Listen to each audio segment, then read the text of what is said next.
Hello, my name is Roxbury Lipa. I am performing an HEENT respiratory and cardiovascular assessment.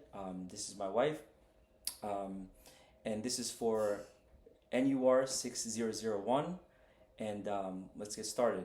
So first of all, we're going to go ahead with the general survey. We're going to inspect for appearance. She's very well kept, as you can see. If you wanted to, you can also check for orientation. I guess it all depends on the patient. She's awake, alert, oriented times 3. Her skin is color is evenly distributed, as well as the hair. And as you can see, you can start inspecting for any lesions in her body. And then from then, once you have that, we can move on to inspecting the head and the face. We've already kind of looked over the skin for any particular lesions that stick out to you. And then now we can go ahead and inspect the head, the scalp, I should say. As you can see, she is normocephalic.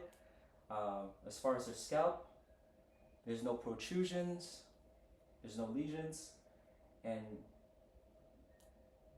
her hair is nice and thick and full, which also is significant because she's healthy. Now, as you can see, we can inspect the face for symmetry, and she is appropriately making expressions given the situation. Now we can also have her frown, smile, and then we can also have her raise her eyebrow with my resistance.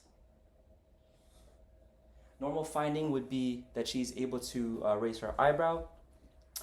This is testing for cranial nerve 5 and 7. And then also we can also check for facial sensation, which also is also for cranial nerve 5. Normal finding would be she would be able to indicate what I'm using for sensation. I will have her close her eyes, and then I'll have her say now when she feels it. Now. Now. Okay, it could be a piece of cotton or something sharp. Now we can go ahead and also palpate her masseter and temporal muscles. First, we're going to have her clench her jaw. Normal finding is you'll be able to palpate it. Okay. Now we can go ahead and assess her eyes. Okay, and then we're going to use a pen light. First, we're going to do the Hirschberg test, which tests for the corneal light reflex. Basically, she's going to look straight ahead, and we're going to have the light lighting down midline, and she should have the corneal reflection evenly on both eyes and not asymmetrical. Okay, so I'm able to distinguish them for both eyes. And then now we're going to test for the cover and uncover test. So basically, again, she will look straight ahead into an object, and then we'll have her cover one eye. And while she's doing that, we're going to inspect the eyes for any involuntary movement. So that's good, and we'll do the same for the other eye. Okay, and I didn't see any involuntary movements, which is a normal finding. And then we're going to go ahead and also inspect the eyelids, eyelashes, lacrimal apparatus, and also conjunctiva. Normal findings are there's no drainage, there's no redness in the sclera, there's no indication of infection, there's no over tearing of her eyes, and there's no redness also. Again, we can use the pen light to kind of inspect. And there's no crusting over her eyebrows. and also the palpebral fissures. Now we can also check for perla, which is her pupils, that they are equal, round, reactive to light and accommodation. Again, we'll flash over the pen light. We'll inspect the pupils. Normal finding is that her pupils will dilate and she's able to follow the light. Okay. And then now we can also check for her extraocular muscles, the cranial nerve 3, 4, and 6. I'll have her follow my fingers with just her eyes. Okay, which is a normal finding. Otherwise, there's something wrong with the extraocular muscles if they're not able to. Okay, now we're gonna move forward with the fundoscopic assessment. For that, I'm gonna go ahead and use the ophthalmoscope.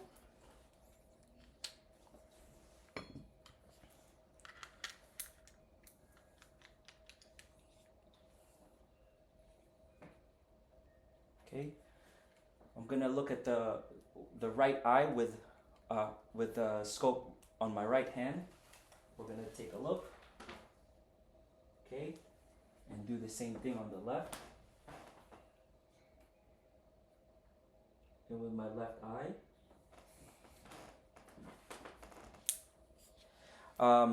Normal findings would be that the red reflex is bilaterally present, and also there's a yellow-orange color as far as the optic disc, and it's nicely margined, and also the retinal background is even, and without any exudates, hemorrhage, anything of that nature. Now we can go ahead and move forward with the ears. I'm going to switch this over to the otoscope.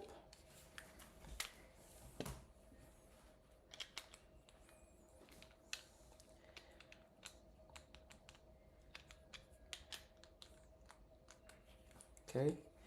Now we can inspect for position, size, shape, and symmetry. As you can see, same thing, that there's no abnormalities, there's no lesions, there's no discharge. And then we're gonna palpate the pinna and the tragus, that there's no tenderness, which is a normal finding, because then otherwise it would be indicative of inflammation or infection. And then we can go ahead and inspect the ear canal with the otoscope.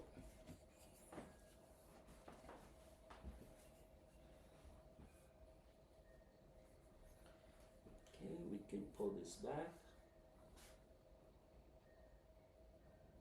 Okay. We'll do the same on the other side. Okay, expected findings are that there's no cerumen, there's no obstruction, there's no drainage, and also the tympanic membrane is expected to be pearly gray or pink. Now we're going to go ahead and perform the Weber, Rene, and Whisper tests. I'm going to use my tuning fork. The Weber test, basically, I'll vibrate the tuning fork and place it down the middle, and they'll tell me where they hear the sound, whether it's in the middle, the left, or the right ear. Where do you hear it? Both. Is it in the middle? In the middle. Okay. Now for the Rene test, again, it tests for bone conduction or air conduction. The normal finding is air conduction lasts longer than bone conduction. So again, I'm going to vibrate this.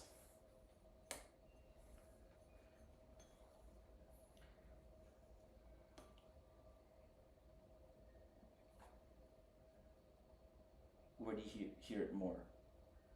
The other way, or this way?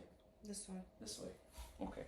So you will hear it more with air conduction versus bone conduction.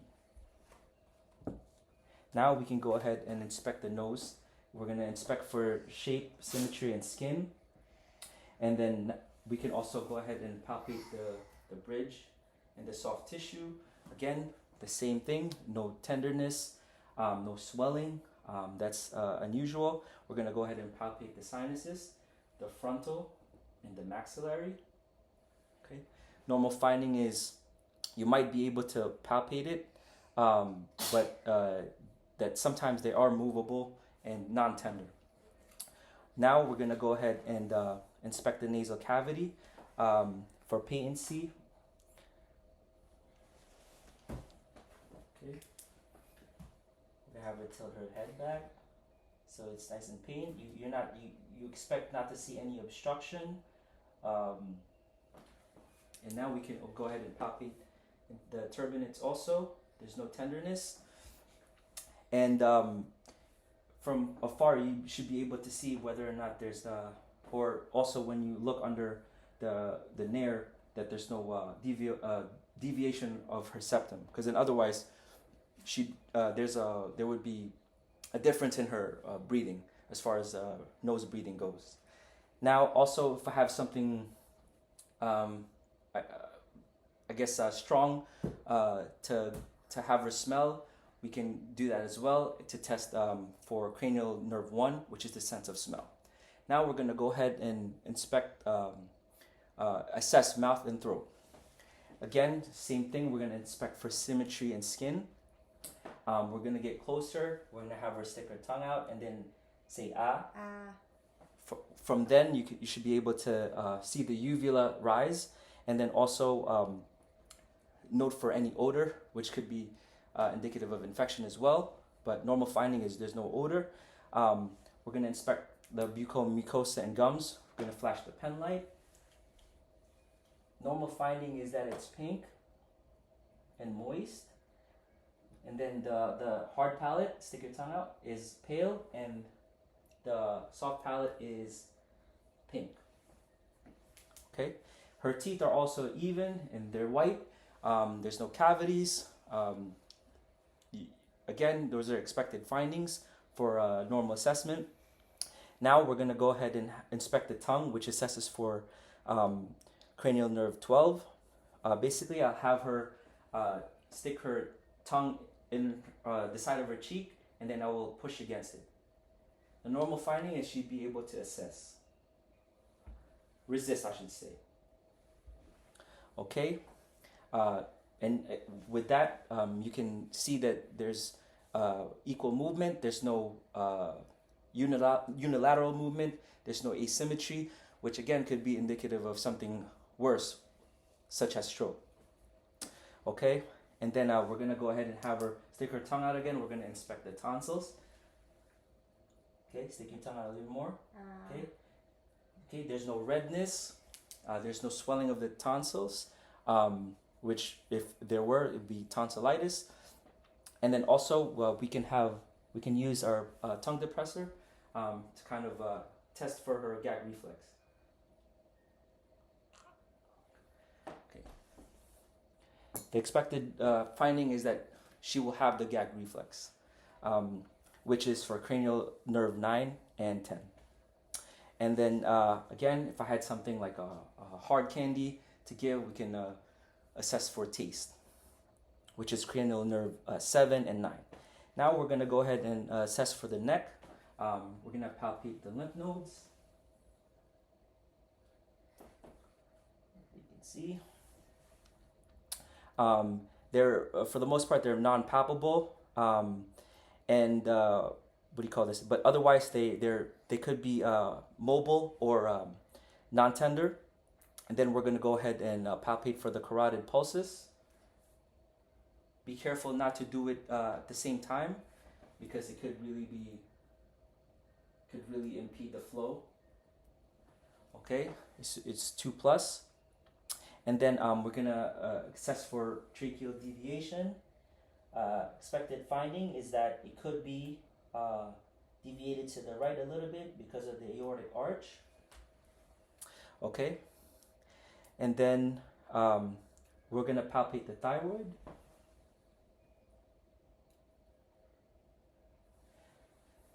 And normal finding for the thyroid is it's palpable.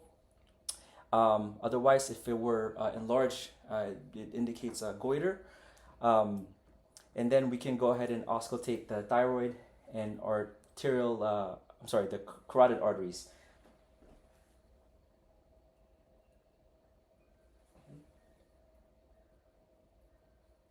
Okay. They're 2+, and there's no bruit, which are expected findings. And then we're gonna go ahead and test for cranial nerve 11. Basically, I'll have her shrug her shoulders against my resistance. I can do it from here or from here. And I'll have her turn her head against my resistance. The normal finding is she'd be able to resist. Okay. Now we're gonna go ahead and assess for posterior chest. So I'll have her turn around. Again, the same thing goes. We're gonna inspect the skin, thoracic configuration. Now we're gonna go ahead and assess the lungs. First, we're gonna check for thoracic expansion. We're gonna have her take deep breaths. Okay, we're gonna put our thumbs right here and make sure that they're symmetrically rising. Okay, and then we're gonna go ahead and check for tactile fremitus. Basically, the normal finding is you'll have even vibrations across the lung fields. We're gonna either use the palm or this side of the hand. So what I'll do is I'll go ahead and have her say 99. 99. 99. 99. 99. 99. 99. You should be able to feel the vibrations. And then now we're gonna go ahead and percuss. It's typically on kind of an L pattern across the lung fields. We're gonna go ahead and percuss, and basically you're supposed to feel resonance. You're gonna compare it bilaterally, because then otherwise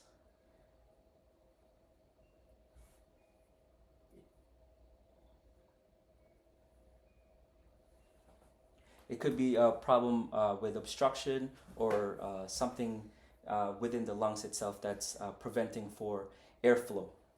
Now, we can also go ahead and measure diaphragmatic excursion. Basically, you'll have her exhale everything out, and then she'll hold her breath. So go ahead and exhale. Okay, hold it, and then we're gonna go ahead and percuss. And then where you feel the dull percussion, we're gonna go ahead and mark that with a pen, and then we'll have her take a deep breath again, and then hold it, and then we'll go ahead and percuss again. And then where it becomes dull again, we'll mark, and it's typically 3 to 5 cm, which tells us what the diaphragmatic rise would be. And then from here we can go ahead and auscultate lung sounds across the lung fields. Deep breath. Again on a pattern, checking bilaterally. Expected findings are that they're clear to auscultation. Okay.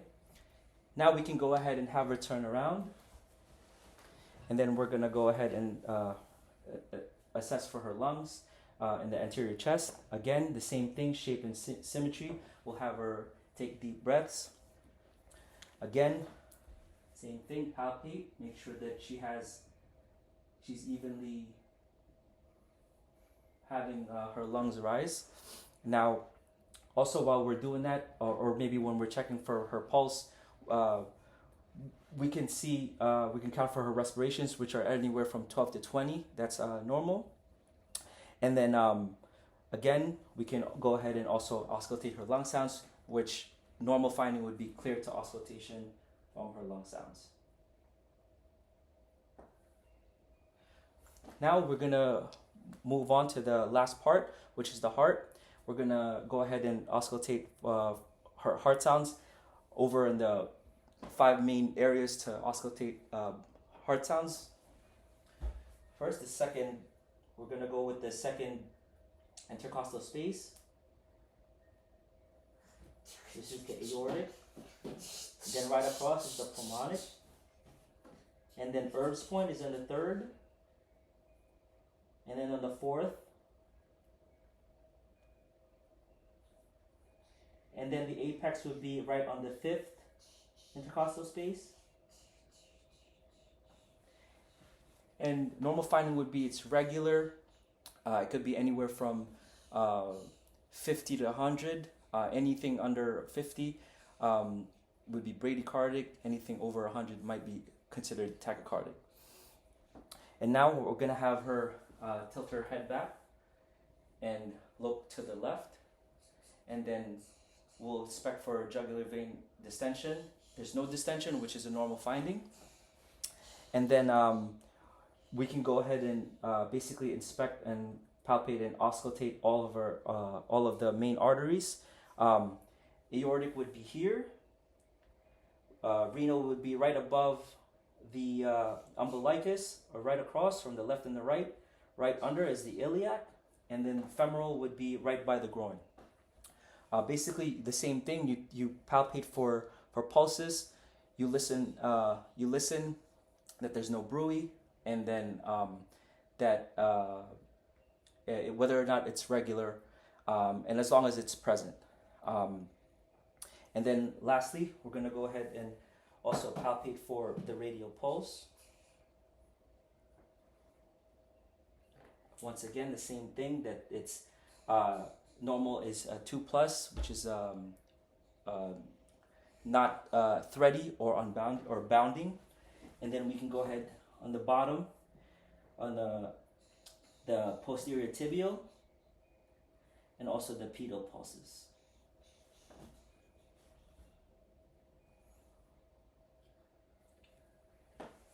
All right, that concludes my assessment. Thank you for watching.